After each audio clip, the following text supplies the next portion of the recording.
और वो 35,000 के 35,000 वोटर सीधे बीजेपी के खाते में जाते हैं। और बीजेपी, मैंने पार्लियामेंट में बोला, हमारे सब नेताओं ने बोला है, इलेक्शन कमीशन हमें लिस्ट, क्योंकि हम इस मामले को आगे ले जाना चाहते हैं, हम इस इन्वेस्टिगेशन को एंड तक ले जाना, कि महाराष्ट्र के चुनाव में हमारी एनालिसिस के बाद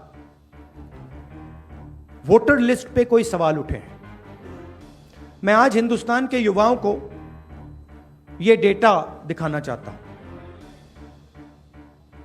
सबसे पहला सवाल, 5 साल में जितने वोटर लिस्ट में ऐड किए गए थे, उससे ज्यादा वोटर महाराष्ट्र में 5 महीनों में ऐड हुए हैं। 32 लाख वोटर्स विधानसभा 2019 एंड 2024 के बीच में। 39 लाख वोटर्स, मतलब हिमाचल का जो पॉपुलेशन है वो ऐड कर दिया लोकसभा 2024 एंड विधानसभा 2024 के बीच में। यह पहला सवाल है। ये जो एडिशनल वोटर्स ऐड किए हैं, ये हैं कौन, ये कहां थे और ये कहां से आए? पहला सवाल। दूसरा सवाल, बहुत महत्वपूर्ण सवाल, महाराष्ट्र का पॉपुलेशन सरकार के मुताबिक, महाराष्ट्र का अडल्ट पॉपुलेशन सरकार के मुताबिक 9.54 करोड़। महाराष्ट्र का adult population 9.54 crore. Election commission के मुताबिक महाराष्ट्र में 9.7 करोड़ वोटर्स हैं। इसका मतलब इलेक्शन कमीशन कह रहा है, देश की जनता को कह रहा है, देश के युवाओं को कह रहा है कि महाराष्ट्र में एडल्ट पॉपुलेशन से ज्यादा वोटर्स हैं। यह कैसे हो सकता है? तीसरा सवाल, यह एक उदाहरण है, कामठी विधानसभा। यहां पे कांग्रेस पार्टी को लोकसभा में 1.36 लाख वोट मिला है। विधानसभा में तकरीबन उतना ही वोट हमें मिला, 1.34 लाख। यह चुनाव हम जीते, लोकसभा वाला। लोकसभा के चुनाव में बीजेपी को 1.19 लाख वोट मिलता है। इस कंस्टिट्यूएंसी में 35,000 नए वोटर्स ऐड होते हैं और वो 35,000 के 35,000 वोटर सीधे बीजेपी के खाते में जाते हैं और बीजेपी चुनाव जीतती है। यह एक उदाहरण है, ऐसे महाराष्ट्र में अनेक उदाहरण हैं। हमारी कंस्टिट्यूएंसीज में, एनसीपी की कंस्टिट्यूएंसीज में, शिवसेना की कंस्टिट्यूएंसीज में। हमारा वोट महाराष्ट्र में कम नहीं हुआ है, बीजेपी का वोट ज्यादा हुआ है। ये वोटर्स कहां ऐड हुए हैं? जहां पे बीजेपी की स्ट्राइक रेट 90+% है। हिस्ट्री में 90% स्ट्राइक रेट नहीं रही। तो यह मैं देश की जनता को कहना चाहता था। अब हमने इलेक्शन कमीशन को एक बार नहीं, 2 बार नहीं, 3, 4, 5 बार बोला है कि देखिए, हम आरोप नहीं लगा रहे हैं, लगाना चाहिए मगर हम लगा नहीं रहे। हम आपसे सिर्फ महाराष्ट्र की वोटर लिस्ट मांग रहे हैं। लोकसभा की final voter list, name, address, photograph. Vidhan Sabha की final voter list, name, address, photograph. आप ये लिस्ट हमें नहीं दे रहे हो। ट्रांसपेरेंसी लाना आपका काम है। तीनों राजनीतिक पार्टियां, विपक्ष की पार्टियां महाराष्ट्र की, पब्लिकली आपसे सवाल पूछ रही हैं। मैंने पार्लियामेंट में बोला, हमारे सब नेताओं ने बोला है, इलेक्शन कमीशन हमें लिस्ट नहीं दे रही। उनकी जिम्मेदारी बनती है कि जल्दी से जल्दी लोकसभा विधानसभा महाराष्ट्र की लिस्ट वो NCP, Shiv Sena and Congress party को पकड़ा दें, क्योंकि हम इस मामले को आगे ले जाना चाहते हैं, हम इस इन्वेस्टिगेशन को एंड तक ले जाना चाहते हैं। धन्यवाद। अब सुप्रिया जी, आप बोलिए, आपको जाना है।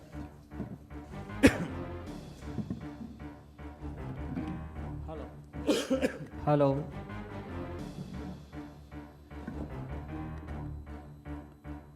राहुल जी ने देश के सामने बहुत ही महत्वपूर्ण प्रश्न रखा। अगर इस देश का चुनाव आयोग जिंदा है, उनका जमीर मरा नहीं है, तो जो प्रश्न राहुल जी ने चुनाव आयोग को पूछे हैं, उनका जवाब चुनाव आयोग ने देना चाहिए। लेकिन चुनाव आयोग उसके जवाब नहीं देगा, क्योंकि चुनाव आयोग भी जो सरकार बनी है वो सरकार की गुलामी कर रहे हैं। हमने बार बार महाराष्ट्र का चुनाव आयोग हो, दिल्ली का चुनाव आयोग हो, बार बार हमने वहां जाकर हमारा सर फोड़ दिया है, लेकिन वो मरा है। दूसरी बात, ये जो 39 लाख वोट कहाँ से आए और कहाँ जाएंगे? अब ये 39 लाख वोट बिहार में जाएंगे। अब वो फ्लोटिंग वोट्स है, वही नाम रहेंगे, वही आधार कार्ड रहेगा, सब कुछ यही है। वो वोटर्स घूमते रहते, थोड़े दिल्ली में आए हैं, महाराष्ट्र पैटर्न वहाँ भी हमने देखा, कल हम दिन भर थे, 2 दिन यहाँ। अब ये 39 लाख वोट जाएंगे बिहार में, फिर बिहार से जाएंगे यूपी में। ये एक नया पैटर्न यहाँ बन गया है, और यही पैटर्न से ये लोग चुनाव लड़ते भी हैं और जीतते भी हैं। इसलिए आज जो सवाल हमने राहुल जी के नेतृत्व में खड़े किया है, देश के लिए बहुत गंभीर है। अगर इस देश में डेमोक्रेसी हमको जिंदा रखनी है, पार्लियामेंट, विधानसभाएं हमको सचमुच जिंदा रखनी है, तो ये सवाल का जवाब सिर्फ हम नहीं पूछेंगे, मीडिया ने पूछना चाहिए, लोगों में जागरूकता आनी चाहिए। हम तो लड़ने वाले लोग हैं, हम लड़ेंगे ही, लेकिन महाराष्ट्र की जो बात है, वो कैसे जीते और हम कैसे हारे, हमको हराया गया किस प्रकार से, ये मुद्दा राहुल जी ने देश के सामने लाया है। मैं बार बार चुनाव आयोग से अपील करूंगा कि आप उठिए, कफन निकालिए, आपके ऊपर जो कफन डाल दिया है सरकार ने, उठाकर आप ये सवालों का जवाब दीजिए। Thank you.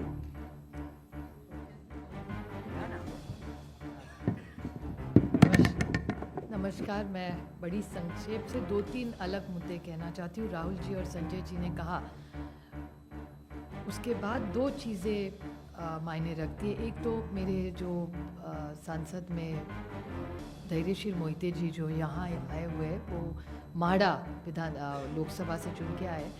उनके ही सोलापुर ज़िले में उत्तम जानकर जी इस बार हमारे विधायक बन के आए। उत्तम जानकर जी सोलापुर डिस्ट्रिक्ट से चुन के आए। उनका कहना है कि उनको वोटिंग जो हुआ है, मरकटवाड़ी, आप सब ने बहुत उस पर टीवी पे भी कवरेज दिया था, उसमें उनका मानना है कि वो चुन के आए हैं, लेकिन उनको जो वोट पड़ने चाहिए वो नहीं मिले हैं, तो वो फिर से जीते हैं, फिर भी री इलेक्शन चाहते हैं और कह रहे हैं कि बैलेट पे लिया जाए। उन्होंने उनके गांव में, उन्हें पूरे निर्वाचन क्षेत्र में सब मान भी गए, लेकिन वहाँ पुलिस भेजी गई और पूरा प्रोसीजर रुकवाया गया। तो वो इतना, हमारी सब मांग है वहाँ की, उत्तम जानकर जी और धैर्यशील मोहिते जी उनके एरिया में, कि बैलेट पे फिर से वोटिंग लाया जाए, मशीनें बंद की जाए। कि बहुत सारी ऐसी चीज़ें हैं, जब राज ठाकरे जी भी बोले हैं कि उनका जो एक कैंडिडेट था उसको खुद का भी वोट नहीं मिला, ऐसा हो चुका है। ये सब डेटा आपके सबके सामने है। और दूसरी बड़ी बात, मैं इलेक्शन कमीशन वैसे तो बड़ी महत्वपूर्ण जगह है, लेकिन मैं बड़ी विनम्रता से कहना चाहती हूँ, हम और सेना बहुत वहाँ लड़े। जिस तरह से हमारी पार्टी तोड़ी गई, जिस तरह से हमारे विधायक, हमारे एमपी, सांसद तोड़ा गया, पार्टी तोड़ी गई, हमारी लड़ाई आज भी शिवसेना की और एनसीपी की आज भी सुप्रीम कोर्ट में चल रही है। लेकिन और एक छोटी चीज़ उन्होंने की कि हमें जो सिंबल दिया गया और दूसरा सिंबल तुतारी वाजवणारा माणूस और तुतारी मराठी में वो एक ही शब्द तुतारी तुतारी उन्होंने किया। और इसी सरकार के एक बड़े मंत्री है आज सरकार में, उन्होंने कहा था जो आप सब ने मराठी चैनल्स ने दिखाया था कि सातारा की सीट एनसीपी हार गई क्योंकि ये ट्रम्पेट और तुतारी थी, नहीं तो बीजेपी का वो सांसद हार जाता। ये सिर्फ मैं नहीं कह रही हूँ, इस सरकार के एक बड़े नेता कह रहे, जो मराठी चैनलों ने दिखाया आज सरकार में है महाराष्ट्र में। और हम सब ने जब विधानसभा में मांग की कि आप तुतारी हटा दीजिए, बड़ा कन्फ्यूजन हो रहा है, हमारी 11 सीटें ऐसी है, इस कन्फ्यूजन में हम हार गए। तो हमारी विनती थी कि आप ये तुतारी हटाइए, तो बोले तुतारी हम ये सिंबल नहीं, हमने डेटा दिखाया कि कन्फ्यूजन हो रहा है ये सिंबल के कन्फ्यूजन में। फिर उन्होंने ट्रम्पेट नाम बदल लिया, लेकिन तुतारी वो रखी वैसे, क्योंकि जब बाहर वो जाता था वो देख रहा था तुतारी वाजवणारा माणूस तुतारी, हम उस तरह उसी कारण हम सातारा की सीट हारे। और ये भी सत्ता पक्ष मान रहा है, रिकॉर्ड पे उन्होंने कहा है। तो ये कैसे चलेगा? ये वोटर्स लिस्ट है, ये मल्टी फैक्टर अटैक है, ये सिंबल का इशू है, फिर पार्टियां तोड़ने का इशू है, ये वोटर्स लिस्ट का इशू है। और कभी कभी मशीन, लोग नाराज़ होते हैं जब हम मशीन के बारे में कहते हैं, लेकिन बहुत सारे ऐसे लोग हम सबको मिलने आते हैं। तो ये मल्टी प्रोंग अटैक हो रहा है। और अगर एक सशक्त लोकतंत्र रखना हो तो फेयर इलेक्शन तो होना ही है। हारने का कोई दुख नहीं है, जीते हारे जनता तय करती है। हम तो जीत के आए दोनों, धैर्यशील जी आए, बट बड़ी विनम्रता से हम कहना चाहते हैं कि इलेक्शन कमीशन ये फेयर होना चाहिए, इतनी हमारी मांग है। और जो हमें जो वोटर्स लिस्ट फोटो सब मांग रहे हैं बस हमें दे दे, बाकी हम लोग क्या मांग रहे हैं? एक सशक्त लोकतंत्र में इलेक्शन कमीशन का रोल बहुत जिम्मेदारी का होता है। जिस संविधान के बारे में हम लड़ रहे हैं, राहुल जी बड़ी ताकत से उसके लिए लड़ रहे हैं, आप देख रहे हैं पार्लियामेंट में क्या हो रहा है। तो वो संविधान बचाना हो, देश बचाना हो, एक सशक्त लोकतंत्र के लिए महात्मा गांधी ने इतना बड़ा योगदान दिया, जवाहरलाल नेहरू ने देश को इतनी दिशा दी, इन सब के मान सम्मान उनका जो उन्होंने मेहनत करके हम सबको ये हक दिया है, वो पूरा फेयर होना ही चाहिए। और हमारी लड़ाई नहीं है, हम सिर्फ पारदर्शकता चाहते हैं, बाकी हमारी कुछ मांग नहीं। धन्यवाद सुप्रिया जी। अब मैं, क्योंकि तीनों को जाना है तो कम सवाल लेंगे। एएनआई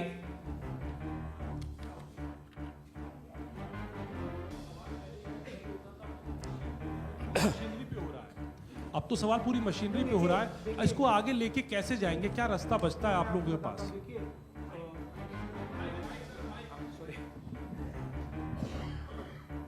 देखिए, दो चीजों के बीच में हमें फर्क क्लैरिटी से रखना है। एक है स्पेक्यूलेशन। स्पेक्यूलेशन कोई कह सकता है कि भैया मशीन में कोई प्रॉब्लम है, कोई दूसरी बातें कह सकती है, और दूसरा है फैक्ट। मैंने यहां स्पेक्यूलेशन नहीं रखा है, मैंने यहां फैक्ट रखा है। फैक्ट नंबर 1, हिमाचल जितने वोटर्स ऐड हुए हैं, कंस्टिट्यूएंसीज में जहां ऐड हुए हैं वहां हमारा वोट एक है, बीजेपी का वोट बड़ा है। ऐड बीजेपी के कंस्टिट्यूएंसीज में बीजेपी को जहां बीजेपी जीती है वहां ऐड हुए हैं। और फाइनल फैक्ट, महाराष्ट्र से पॉपुलेशन से ज्यादा इलेक्शन कमीशन कह रहा है कि वोटर्स है। These are not speculations, these are facts, and this is not our data, this is election commission data, these are election commission numbers। अब हम कह रहे हैं कि अनोमली तो फैक्चुअल अनोमली है, और अगर आप चाहेंगे मैं आपको लिस्ट दे दूंगा और कंस्टिट्यूएंसीज जहां ये हो रहा है, जहां क्लियरली वोट ऐड हुए, हमारे अलायंस की वही वोट है, एडिशनल वोट से बीजेपी जीत रही है। 90+% strike rate. What is the exact strike rate? 90% strike rate. Okay, these are facts. Now, Election Commission is the final authority. We are asking them. You are not going to be able to explain to us how there are more voters in Maharashtra than the population of Maharashtra. You cannot explain it. So what you need to do is you need to give us now the voter lists so we can explain it.